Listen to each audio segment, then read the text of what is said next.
मेहनत तो हर कोई कर रहा है उस एग्जाम को क्रैक करने के लिए। तुम अलग क्या कर रहे हो, तुम अलग क्या चीज फॉलो कर रहे हो कि तुम्हारा सिलेक्शन हो, ना कि उन सबका। तो डर लगेगा, 100 बार लगेगा, बट अगर आप उस डर को देखकर भाग गए तो आपकी हार है। और अगर आपने सारी स्ट्रेटेजीज फॉलो करी और उस डर को हराया तो आपकी। तो hi everyone, I am Prashant, I am a third year student जो कि इस समय पर अपनी इंजीनियरिंग परस्यू कर रहा है। इंडिया के 2 टफेस्ट एग्जाम होते हैं, आईआईटी जेईई और नीट। मैं उनके 10 से 15 हजार बच्चों को मेंटोर करता हूँ, स्टूडेंट्स को मेंटोर करता हूँ। और आज मैं आया हूँ आप सभी की एक मदद करने, आप सभी को एक रोड मैप देने। आप सभी का जो गोल है, जो लक्ष्य है, चाहे आप 10th क्लास में हो, 12th क्लास में हो, चाहे आप आईआईटी जेईई की प्रिपरेशन कर रहे हो, नीट की प्रिपरेशन कर रहे हो, यूपीएससी, कैट, किसी भी कॉम्पिटिटिव एग्जाम की प्रिपरेशन कर रहे हो, आपका अगर ये गोल है कि उस एग्जाम आप क्वालिफाई कर पाओ, उस एग्जाम के अंदर आप सिलेक्शन कर पाओ, तो यार मैं अपने एक्सपीरियंस से बता रहा हूँ, मैं इतने सारे स्टूडेंट्स को मेंटोर कर चुका हूँ ना कि मुझे पता है कि एक्चुअल टिप्स क्या होती हैं, एक्चुअल स्ट्रेटजीज क्या होती हैं और कौन कौन सी दिक्कतें आप फेस करते हो और उनके सोल्यूशन आपको यहाँ मिलने वाले हैं। कोई नॉर्मल वीडियो नहीं है, आपको बेसिक सी बातें नहीं बताऊंगा कि यार ये कर ले, वो कर ले, ये चीज कर ले। नहीं, मैं आपको fully proved and psychological tips बताने वाला हूं, जिससे कि आपका दिमाग की जो स्पीड है वो थोड़ी सी इंक्रीज होगी और उस एग्जाम जो आपका गोल है, उस गोल की तरफ भागना कैसे है, वो एक डायरेक्शन में आज आपको दे दूंगा। कि मेहनत आपकी है पूरी की पूरी, एग्जाम आपको ही क्रैक करना है। मैं बस आपको एक डायरेक्शन दे सकता हूँ, यार देख उस डायरेक्शन में भाग और ऐसा भागना फिर आपको ही है। पहले ही बता देता हूँ, वीडियो थोड़ी सी लंबी होगी तो देखो, या तो आप अपने कुछ साल बर्बाद कर लो, या तो आज ये जो 15-20 मिनट की वीडियो है ये देख लो और अपने वो जो साल आप बर्बाद करने वाले थे उनको बचा लो। क्योंकि आज मैं 5 से 6 तरीके बताऊंगा, एक पूरा रोड मैप दूंगा। कोई भी एग्जाम की प्रिपरेशन अगर आप कर रहे हो, इंडिया के टफेस्ट से टफेस्ट एग्जाम की, आप क्लियर कर सकते हो। तो पहली स्ट्रैटेजी है फाइंड योर वाई, कि आपको ये चीज करनी क्यों है, आप जिस चीज के पीछे भाग रहे हो उसका सिलेबस जान के आपको शायद नॉलेज मिलेगी, बट उसका रीजन जान के आपको एक आग मिलेगी, एक फ्यूल मिलेगी। एग्जांपल से समझाता हूं, मान के चलो मैं 12th बोर्ड के अंदर 95% का एम लेके चल रहा हूं, मैं उस एम के पीछे भाग रहा हूं। मेरे को सिलेबस पता है, मेरे को किताबें पता है, मेरे को सब कुछ पता है, बट अगर मेरा वाई क्लियर नहीं है ना, तो मैं कभी भी वो गोल अचीव नहीं कर सकता। ये रियलिटी है। आपको अपना वाई क्लियर करना पड़ेगा कि यार उस एग्जाम को आपको क्रैक करना क्यों है, उसके पीछे का रीजन क्या है। रीजन कुछ भी हो सकता है। शायद आपके टीचर ने आपसे कभी कहा था कि तू नहीं कर पाएगा, आपको उनको प्रूव करना है। शायद आपको अपने रिलेटिव्स को प्रूव करना है, अपने पेरेंट्स को प्रूव करना है, पेरेंट्स को प्राउड फील कराना है, आपकी किसी लैला या मजनू को आपको प्रूव करके दिखाना है। रीजन कोई भी हो सकता है। आपको वो रीजन किसी और को बताने की जरूरत नहीं है मेरे दोस्त। आपको वो रीजन खुद के अंदर रखना है और खुद को डेली बताना है। जब भी आलसी फील करो, जब भी लेजी फील करो, तो खुद को ये सवाल पूछ लेना कि जो जंग आप लड़ रहे हो उसका रीजन क्या है, आपका ये रीजन, ये वाई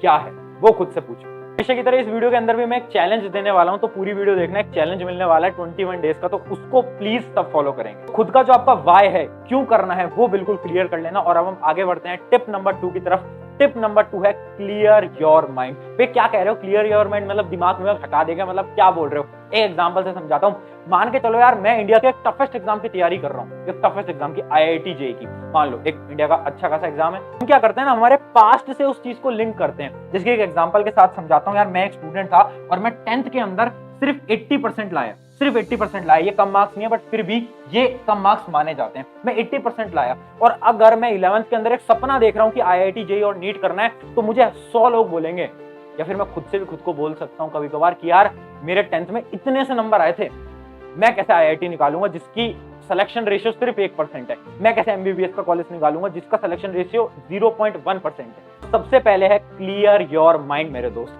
आपको अपने पास्ट एक्सपीरियंस से अपने फ्यूचर को नहीं जोड़ना है। आपके पास्ट में चाहे आपके 10 नंबर आए, 15 नंबर आए, फेल हो, फर्क नहीं पड़ता। अगर आप में अभी आग है, अगर आप में अभी जुनून है, तो यार ये जो पास्ट था ना, वो पास्ट ही रह जाएगा। फ्यूचर एक ऐसा फ्यूचर होगा, और वो जो टॉपर आप देखते हो ना, उन टॉपर में से एक आप हो गए। पता है क्यों? क्योंकि एक टॉपर की एक साइकोलॉजी बताता हूं मैं आपको। वो जो स्टूडेंट्स होते हैं ना, जो कि बचपन से टॉप कर रहे होते हैं, वो बनते कैसे हैं टॉपर, देखना एक बहुत इंपॉर्टेंट चीज है।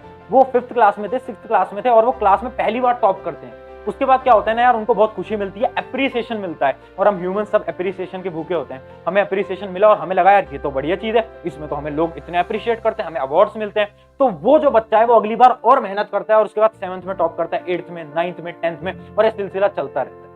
अगर आप इस साइकिल के अंदर एक बार घुस गए ना, तो आप भी वो टॉपर ही कहलाओगे। तो इस वजह से अपने पास्ट एक्सपीरियंस से कभी मत जोड़ना यार फ्यूचर में क्या होने वाला है। एक बार अगर माइंड बना लिया कि इंडिया के टफेस्ट एग्जाम निकालना है, मतलब निकालना है, उसके बाद कोई ऑप्शन नहीं है। उसके बाद ये ऑप्शन नहीं है कि करना है या नहीं करना है, क्या मैं कर सकता हूं, क्या मेरे लिए पॉसिबल। अरे हाँ, अगर तुझे लगता है पॉसिबल है और अगर तुझे नहीं लगता तो नहीं पॉसिबल है, क्योंकि साइकोलॉजिकल स्टडीज ये कहती हैं कि जो आप मान लेते हो वो 90% चांस आप वो चीज करके दिखाते हो, और अगर आपको 1% भी डाउट रहता है कि यार क्या ये चीज मैं कर पाऊंगा, तो 99% चांसेस आप वो चीज नहीं कर पाओगे। टिप नंबर 3, क्या आप सभी के साथ ये होता है कि आप किसी भी एग्जाम की प्रिपरेशन कर रहे हो और आप एक शेड्यूल बनाते हो। मान के चलो मैं एक एग्जाम की प्रिपरेशन कर रहा था, मैंने एक शेड्यूल बनाया, मैंने एक पेज में बड़े ही इंथुजियाज्म से लिखा कि आज भाई 10 से 12 तो ये करूंगा, 12 से 2 ये करूंगा, ऐसा मैं कुछ लिख देता हूँ। आप सभी ये करते होगे। उसके बाद होता क्या है ना कि हम इस शेड्यूल को फॉलो नहीं कर पाते और हम बहुत ज्यादा डिप्रेस हो जाते हैं, हम बिल्कुल मतलब थक जाते हैं, हार जाते हैं, और उससे हमें ऐसा लगता है कि यार हम कुछ नहीं कर पाएंगे। होता है ना सभी के साथ। तो यार एक एग्जांपल से समझाता हूँ। मान के चलो आप पुराने जमाने में जी रहे हो और एक जंग आपको लड़नी है। उस जंग में क्या आप ऐसे घुस जाओगे? क्या आप ऐसे चले जाओगे? उसके लिए आपको पहले प्रिपरेशन करनी पड़ेगी, पहले तैयारी करनी पड़ेगी। यार पहले एक सेना को जुट कर लेते हैं, एक सेना बना लेते हैं, उसके बाद इक्विपमेंट्स, वेपन्स वगैरह सब कुछ ले आते हैं, उसके बाद ही तो जंग में जाओगे, ऐसे तो मुंह उठा के चले नहीं जाओगे। तो ये जो है ना एग्जाम, ये जो एग्जाम है ये भी हमारी एक जंग है, और इस जंग में जीतने के लिए हमें पहले चाहिए प्रिपरेशन। प्रिपरेशन आएगी शेड्यूल से, और शेड्यूल आएगा आपकी मेहनत से। अगर आपसे शेड्यूल नहीं बनता तो उसकी कुछ टेक्निक्स मैं आपको बता देता हूं। पहली टेक्निक है 50-10 रूल। 50-10 रूल क्या होता है? उसको बहुत लोग पोमोडोरो टेक्निक भी बोलते हैं। ध्यान से सुनना, वो टेक्निक ये बोलती है कि मेरे दोस्त, अगर तेरी प्रिपरेशन बिल्कुल अच्छी नहीं है, तू पढ़ने में बिल्कुल अच्छा नहीं है, तो तू एक 50-20 रूल फॉलो करेगा। ये क्या कहता है? ध्यान से देखना 50-10 रूल। ये 50-10 रूल ये कहता है कि यार तू पहले 50 मिनट्स तो पढ़ाई कर, स्टडी कर, और फिर 10 मिनट का ब्रेक ले। और इस 10 मिनट में क्या करना है भैया? क्या मूवी देखनी है क्या? अरे नहीं, इसके अंदर आपको वॉक करना है, रनिंग करनी है, पुशअप्स करने हैं। क्यों? ब्लड सर्कुलेट होगा। और बायोलॉजी कहती है जैसे जैसे ब्लड सर्कुलेट होता है तो आपके ब्रेन में भी ब्लड जाता है और आपको नींद कम आती है, तो उस नींद से आपको बचाए रखेगा ये 50-10 रूल। तो आप इसको फॉलो करिए। अब सेकंड टिप क्या है? टिप ये है कि यार हमेशा हम 50-10 रूल को फॉलो नहीं कर सकते। क्यों? क्योंकि हम डेली सिर्फ 50 मिनट का थोड़ी ना टाइम बना सकते हैं। अगर हम सिर्फ 50 मिनट ही डेली पढ़ रहे हैं, 10 मिनट का ब्रेक ले रहे हैं, तो ऐसे तो एग्जाम क्लियर होगा नहीं। सेकंड एडिशनल रूल है, पहले 50-10 रूल फॉलो करोगे नेक्स्ट 7 डेज के लिए, उसके बाद आप आगे क्या करोगे? आगे मैं बहुत बार बता चुका हूँ, 5 मिनट मोर। एक नई स्ट्रेटेजी है, एक मैंने काफी बार स्टूडेंट्स को बताया हुआ है, 5 मिनट मोर स्ट्रेटेजी। ये स्ट्रेटेजी क्या कहती है? यार 50-10 रूल आप फॉलो कर रहे हो, हर रोज तो फॉलो कर नहीं सकते। अब उस 50 मिनट को, वो जो आपके 50 मिनट्स थे, ये जो आपके 50 मिनट्स थे ना, इन 50 मिनट्स में आपको डेली कुछ टाइम इंक्रीज करना है और खुद से बोलना है। जैसे आपका मन करे कि यार 50 मिनट हो गए, अब खुद से बोलो 5 मिनट हो। अगले दिन फिर बोलो 5 मिनट हो, फिर बोलो 5 मिनट और। ये जो 50-10 का अपना रेशियो था ना, ये धीरे धीरे धीरे 1 आवर और 10 मिनट में बदलेगा, फिर 2 आवर 10 मिनट, फिर 2 आवर 30 मिनट्स 10 मिनट्स, ऐसे इंक्रीज होता जाएगा। और ऐसे हमारा जो सिटिंग का टाइम है, जो सबसे बड़ी दिक्कत है, वो खत्म हो जाएगी और हमारा शेड्यूल जो हम बनाते हैं वो हम फॉलो कर पाएंगे। टिप नंबर 4, क्या आप सभी के साथ भी ये होता है कि आप अचानक से यार कभी कभार इंस्टाग्राम पे पहुंच जाते हो, कभी कभार आप यूट्यूब पे पहुंच जाते हो। आप यूट्यूब पे एक लेक्चर देख रहे थे और तभी यार आपने देखा कि आप यूट्यूब शॉर्ट्स चलाने लग गए और एक 2 घंटे आप वहीं बिता देते हो। ये सभी के साथ होता है, मेरे साथ भी होता था, आपके साथ भी शायद हो रहा होगा। इसका क्या सोल्यूशन है? इसका एक नॉर्मल सा सोल्यूशन है। देखो, डिस्ट्रैक्शन हटाने के 100 तरीके मैं आपको बता दूंगा, बट उनमें से 5-6 काम करते हैं, ज्यादा काम करते नहीं है। तो इसका सिर्फ और सिर्फ एक सोल्यूशन है, ये है, जैसे ही आपको रियलाइज हो कि यार आपने 1-1.5 घंटा खराब कर लिया, उसी समय पर आप खुद से ये पूछो कि आज के समय पर मेरे लिए क्या इंपॉर्टेंट है। आज ये इंस्टा रील चलाकर जो मैं डांस देख रहा हूं, जो मैं इंस्टा रील चला रहा हूं, ये यूट्यूब शॉर्ट्स देख रहा हूं, क्या मेरे लिए ये इंपॉर्टेंट है? या फिर मेरे लिए एक मेहनत करके एक अच्छे कॉलेज में जाना इंपॉर्टेंट है, एक अच्छी परसेंटेज लाना इंपॉर्टेंट है, या फिर एक गवर्नमेंट एग्जाम निकालना इंपॉर्टेंट है? और आज आप अपने घर वालों के पैसे का फोन ले रहे हो, और क्या पता अगर आप एक गवर्नमेंट एग्जाम क्रैक कर पाते हो तो उसके बाद आप खुद का फोन चलाओ, और वो जो खुशी होती है ना यार, वो एक बहुत नेक्स्ट लेवल खुशी है। आज आपको एक टेम्परेरी खुशी मिल रही है ये इंस्टा रील, यूट्यूब शॉर्ट्स चला के, बट जिस दिन आप खुद का फोन लोगे ना, खुद की सैलरी से, वो खुशी एक नेक्स्ट लेवल होगी। और उस सैलरी से आप अपने पेरेंट्स को गिफ्ट दोगे, वो खुशी एक बहुत नेक्स्ट लेवल खुशी होगी। और उसके लिए आपको आज खुद से पूछना पड़ेगा, मेरे लिए क्या इंपॉर्टेंट है? क्या ये एग्जाम इंपॉर्टेंट है या फिर ये मोबाइल इंपॉर्टेंट है? और आपका जवाब आपको खुद, आपका दिल और आपका दिमाग दे। टिप नंबर 5, और अब हमारा 21 डे चैलेंज यहां से शुरू होता है। देखो, नेक्स्ट 21 दिन में आपको क्या करना है? पहले तो मुझे एक रियलिटी बताना, आप सभी के साथ एक चीज हो रही होगी। होता क्या है ना, जब हम एक कॉम्पिटिटिव एग्जाम की तैयारी कर रहे होते हैं, किसी एग्जाम की प्रिपरेशन कर रहे होते हैं, तो ना हर कोई हमें ताना लगा रहा होता है, हमें डर लगता है कि यार क्या सिलेक्शन हो पाएगा। हमसे जो भी रिलेटिव मिल रहा होता है पूछ रहा होता है, और बेटा कैसी प्रिपरेशन चल रही है? वो बहुत चुभती है दिल में, आपको भी पता है, मुझे भी पता है। तो इस टाइम पर आपको कोई अप्रिशिएट करने वाला नहीं है। मैंने आपको टॉपर स्ट्रेटेजी बताई कि यार एक टॉपर बनता क्यों है? अप्रिसिएशन से। बट आपको कोई अप्रिसिएशन मिल नहीं रहा है, तो क्या करोगे? करना कुछ नहीं है, सिंपल सी बात है, self appreciation is the key.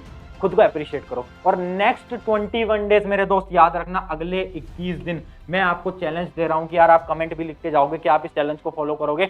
Next 21 दिन आप जब अपना टाइम टेबल फॉलो कर लेते हो, अपना शेड्यूल को एटलीस्ट 80% तक फॉलो कर लेते हो, या फिर किसी एग्जाम में एक अच्छे नंबर ले आते हो, तो खुद को अप्रिशिएट करोगे कि यार हाँ यार बहुत अच्छा काम करा, आज मेहनत करी, मजा आया। क्योंकि यार हर कोई रात को एक रिग्रेट से सो रहा है। ये चीज मैंने बहुत स्टूडेंट से बात करके जानी है कि यार हर एक स्टूडेंट रात को एक रिग्रेट से सोता है कि आज उतना अच्छा काम नहीं कर पाए। उस रिग्रेट से निकलने का सिर्फ एक तरीका है, सेल्फ अप्रिशिएशन। नेक्स्ट 21 डेज में खुद को अप्रिशिएट करोगे। अगर आप इस चीज के लिए तैयार हो, अगर अपनी लाइफ बदलने के लिए तैयार हो, तो कमेंट में लिखना हाँ बिल्कुल करेंगे, और मुझे हर एक का कमेंट चाहिए। Number 7, 80-20 rule. 80-20 रूल क्या होता है भैया? 80-20 रूल मैंने बहुत सारे स्टूडेंट्स को ऑलरेडी बता भी रखा है ना, जितने भी स्टूडेंट्स मुझसे मेंटोरिंग लेते हैं उन सभी को पता होगा। 80-20 रूल ये कहता है कि आप किसी भी एग्जाम की प्रिपरेशन कर रहे हो, वर्ल्ड का कोई भी एग्जाम है, उसका ये 20% सिलेबस एक ऐसा सिलेबस होता है जिसका वेटेज 80% होता है। मतलब अगर आप प्रीवियस ईयर क्वेश्चन एनालिसिस करते हो और आइडिया लगाते हो, इस 20% सिलेबस को ढंग से ढूंढते हो, तो होगा क्या ना, उससे होगा ये कि यार आप 80% मार्क्स इजीली अचीव कर सकते हो किसी भी एग्जाम के अंदर। तो 80-20 रूल प्लीज फॉलो करना। एंड सेकेंडली यार, बहुत सारे स्टूडेंट्स अलग अलग टीचर्स को फॉलो करते हैं। आपको हर सब्जेक्ट का सिर्फ 1 या 2 टीचर चाहिए मैक्सिमम। आप 100 टीचर को मत देखो यूट्यूब पे, आज मेरे लेक्चर देखोगे, कल किसी और के, फिर उसके नहीं। एक टीचर चाहिए आपको सिर्फ एक सब्जेक्ट के लिए, that is enough. Strategy is very important. अगर आप वीडियो यहां तक देख पाए हो तो आप बहुत अच्छी तरीके से इस स्ट्रैटेजी को फॉलो करने वाले हो। ये स्ट्रैटेजी है एक्टिव रिकॉल मेथड। ये क्या होता है भैया? देखो एक एग्जांपल से समझाता हूं। क्या अगर मैं आपसे पूछूं कि 10 रुपीज का नोट ड्रॉ करो, 10 रुपीज का नोट ड्रॉ करो, तो आप कैसे करोगे भैया? 10 रुपए का नोट होता है, कुछ यहाँ 10 लिखा होता है, कुछ यहाँ फोटो होती है। कोई भी स्टूडेंट ड्रॉ नहीं कर पाएगा, जबकि हम उसको रोज देखते हैं, हम उस नोट को रोज देखते हैं। फिर भी हम क्यों नहीं ड्रॉ कर पा रहे? क्योंकि हमने कभी उसे रिकॉल करने की कोशिश नहीं करी। आज आप गलती कर रहे हो कि यार आप डेली अपने नोट्स तो देखते हो, जो टीचर पढ़ाते हैं उनको नोट्स को आप देखते तो, बट सिर्फ आप देखते हो, उनको रिकॉल नहीं करने। तो एक्टिव रिकॉल मेथड क्या कहता है कि देख, तूने एक नोट्स पढ़े, मान के चलो मैंने एक नोट्स पढ़ रहा था हिस्ट्री के, आज मुझे सर ने पढ़ाया, मैं लेकर आया। उसके बाद जो भी नोट्स थे मैंने एक बार पढ़ा, उसके बाद मैंने आईज क्लोज करी और उसके बाद मैंने इमेजिनेशन करा कि यार आज सर ने क्या क्या पढ़ाया था, कि यार हिस्ट्री में ये हुआ था, ये हुआ था, ये हुआ था, ये हुआ था, और सारा जो माइंड मैप था मेरे माइंड के अंदर छप जाना चाहिए एक इमेजिनेशन की फॉर्म में। ये होता है एक्टिव रिकॉल मेथड। मान के चलो वो 10 रुपए का नोट था, मैंने देखा, उसके बाद मैंने आईज क्लोज करी और एक बार मैंने उसको दिमाग में इमेजिन कर लिया कि यार ऐसा दिखता था, ये था, ये था। उसके बाद गारंटीड मैं उस नोट को ड्रॉ कर सकता हूं। This is for sure. Active recall method ये है एंड बहुत इंपॉर्टेंट है। अगर आपको अपनी मेमोरी शार्प करनी है, अगर आपको कुछ रटने वाली चीज जल्दी से गेन करनी है, तो ये active recall method please use करना and this will be like very good. ये थी आज हमारी सारी टिप्स एंड लास्ट एक बोनस टिप देके जाऊंगा। बोनस टिप क्या है? Follow principles not people. आज के समय पर ना आप सब टॉपर इंटरव्यू देखते हो कि अगर आप एक एग्जाम की प्रिपरेशन कर रहे हो, मान लो यूपीएससी की, तो टॉपर के इंटरव्यू देखेंगे कि हाँ यार ये सारी चीजें, बट रियलिटी है ना कि वो टॉपर जो करते हैं और जो बताते हैं ना, उनमें बहुत डिफरेंस है। आपको कभी भी किसी भी टॉपर को ब्लाइंडली फॉलो नहीं करना है कि उसने सारी चीजें करी, मैं भी ये करूंगा, एग्जाम क्लियर हो जाएगा। नहीं होगा यार, रियलिटी बता रहा हूं। आपको प्रिंसिपल्स फॉलो करने हैं कि यार उन्होंने भी यही सब्जेक्ट पढ़े, मुझे भी यही सब्जेक्ट पढ़ने हैं, बट मुझे अपने अकॉर्डिंग पढ़ना है। ऐसा नहीं कि यार उन्होंने 10 घंटे पढ़ा, आप भी 10 घंटे पढ़ो। नहीं, क्या पता आप 8 घंटे पढ़ के भी क्लियर कर लो, क्या पता आप 12 घंटे पढ़ के भी ना कर पाओ। तो डिपेंड करता है आप पर, ना कि किसी टॉपर पे। टॉपर को देखकर इंस्पायर हो कि हाँ इसकी तरह बनना है, बट उनकी कॉपी मत करना कभी भी, वरना यहीं के यहीं रह जाओगे। थोड़ा सा रूड है बट रियलिटी है। ये थी हमारी पूरी वीडियो। होपफुली आपको पसंद आया होगा। अगर पसंद आए तो यार एक लाइक, एक शेयर एंड सब्सक्राइब। और अगर आप ये सारी चीजें नहीं भी करते तो भी मुझे दिल पे चोट नहीं लगती, बट मुझे दिल पे चोट जब लगती है जब आप इस वीडियो को एक स्टूडेंट के साथ शेयर नहीं करते। प्लीज शेयर दिस वीडियो, क्योंकि हमारा एक गोल है, हमारा एक मोटिव है कि हम जितने स्टूडेंट्स की लाइफ में कुछ वैल्यू एडिशन डाल पाए, उतना ज्यादा शायद मुझे खुशी होगी। तो आप बस अपना एक दोस्त के साथ शेयर कर देना, उनको बताना कि यार हाँ यार कुछ वैल्यूएबल चीजें और इसको देख, तो उनको भी लाइफ में कुछ इंपॉर्टेंट चीजें मिले। 21 डे चैलेंज कौन कौन फॉलो करेगा कमेंट में मुझे जरूर बताना। On this note, take care, love you all and मिलते हैं किसी नेक्स्ट इंफॉर्मेटिव वीडियो के ऊपर।